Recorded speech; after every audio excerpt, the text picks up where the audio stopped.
Salamat Luan sa isang press conference ngayong gabi. Naglabas ng pahayag si Vice President Sara Duterte. Kaugnay ng kanyang pananatili sa batasan para samahan ang kanyang Chief of Staff na naka-detain doon. Sinagot din niya ang hamon ni Speaker Martin Romualdez na siya mismo ang umarap sa komite at hindi ang kanyang mga tauhan.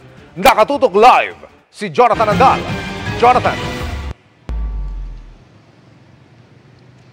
Emil, si VP Sara mismo ang nagsabi, kani-kanina lang gusto raw siyang ipapatay ni House Speaker Martin Romualdez.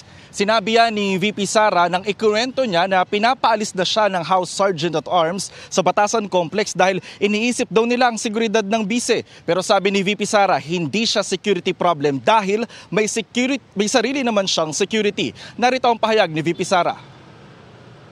Sabi niya, hindi, kasi baka may mangyari sa'yo dito sa loob. Sabi ko, sir, isa lang naman ang gusto pumatay sa akin, si Martin Romualdez. And I don't think gagawin niya yan dito sa loob ng House of Representatives. Gagawin niya yan doon sa labas. Sabi pa ni VP Sara, hindi raw talaga siya dadalo sa mga hearing sa Kamara at nilitanya niya kung bakit. Narito ang kanyang pahayag. Why? Why would I answer to a speaker implicated in a bribery case on record in a court case? Why would I answer to a member of, hanggang ngayon hindi ko alam bakit member pa ito ng House of Representatives, convicted of child abuse, taking IP children doon sa amin sa Davao City, dadalhin sa Manila. Diba? Why would I answer to a member of the House of Representatives na merong utang sa aking husband ng 9 million dahil sa isang case? So why would I answer to them? Why would I answer to a member of the House of Representatives na ang tatay niya mismo, na may screen cap ako, nagsasorry sa ginagawa ng anak niya?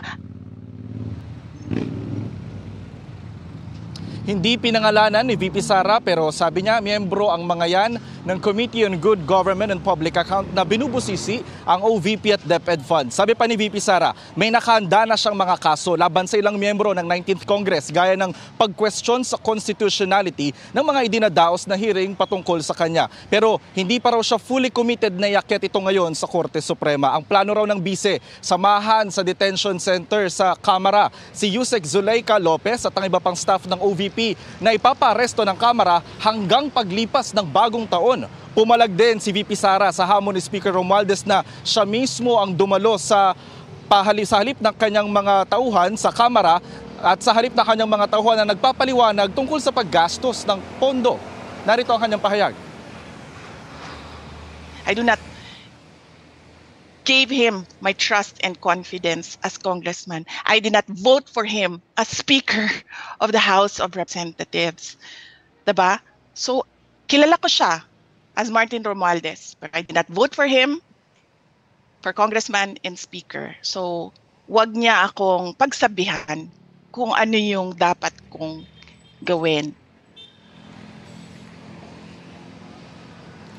Emil, sa Lunes ang susunod na pagdinig tungkol sa confidential funds ng BISE pero hindi pa rin napag-uusapan ni VP Sara at ang kanyang mga abogado kung dadalo siya rito. Nagpapasalamat naman si VP Sara kay Congressman Joel Chua ng chairman ng Committee on Good Government and Public Account dahil pinayagan siyang mabisita ang kanyang Chief of Staff. Sinusubukan naman natin kunin ang panig ni Speaker Romualdez sa mga sinabi ni VP Sara. Samantala kanina, sinabi rin ni VP Sara na nung pinapaalis na siya ng Sergeant at Arms ng Batasan at ayaw niyang sumunod, sinabihan niya raw ito na bakit hindi raw iakyat yung usapin kina Speaker Romualdez na siyang may-ari ng lugar na yon at kay Congressman Pulong Duterte na siya namang may-ari ng opisina na siyang niyang tinutuluyan ngayon.